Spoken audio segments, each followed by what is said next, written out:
सभी को उर्मिला पपनोई का सादर प्रणाम। प्रस्तुत है पुनः आपके समक्ष साहित्यिक सचेतना और स्वास्थ्यिक मासिक पत्रिका के द्वारा प्रतिदिन नित्य प्रति मिलने वाले विषय के आधार पर सृजन लेकर। महर्षि पितृदेवानां गत्वांग निर्णयं यथाविधि पुत्रे सर्व समासजस्य वसेन माध्यम आश्रितः, अर्थात ढलती आयु में जिस प्रकार आयु ढलती जाती है, ढलती आयु में पुत्र को गृहस्थी का उत्तरदायित्व सौंप देना चाहिए। वानप्रस्थ आश्रम ग्रहण करके देव, पितृ तथा ऋषियों का ऋण चुकाना चाहिए। वानप्रस्थ आश्रम हिंदू धर्म संस्कारों में चतुर्दश संस्कार है। पुत्र का पुत्र अर्थात पौत्र का मुख देख लेने के पश्चात पितृ ऋण चुक जाता है।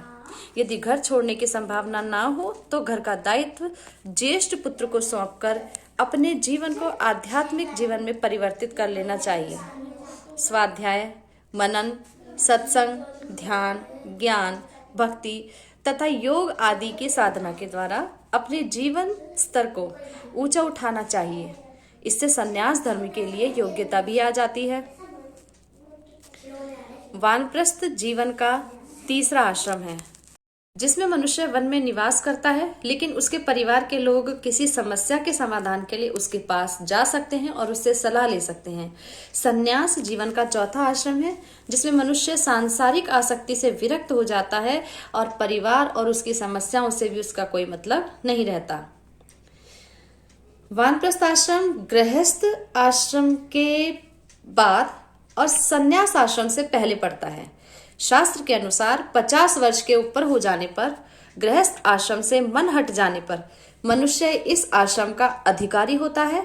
इस आश्रम में प्रवेश करने वाले को नगर, गांव से अलग वन में रहना पड़ता है। जंगली फल खाकर और उन्हीं से पंच महायज्ञ आदि करना चाहिए। शैया, वाहन, वस्त्र, पलंग आदि सब त्याग देना चाहिए। स्त्री को चाहे पुत्र के पास छोड़े, चाहे अपने साथ वन में ले जाए। जब इस आश्रम में रहकर मनुष्य पूर्ण वैराग्य उत्पन्न हो जाता है, तब उसे संन्यास लेना चाहिए।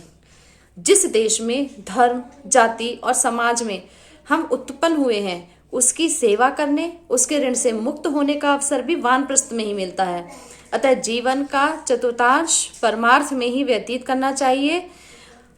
नदी की तरह वानप्रस्थ का अर्थ है चलते रहो, चलते रहो, रुको मत। अपनी प्रतिभा के अनुसार सबको बांटते चलो।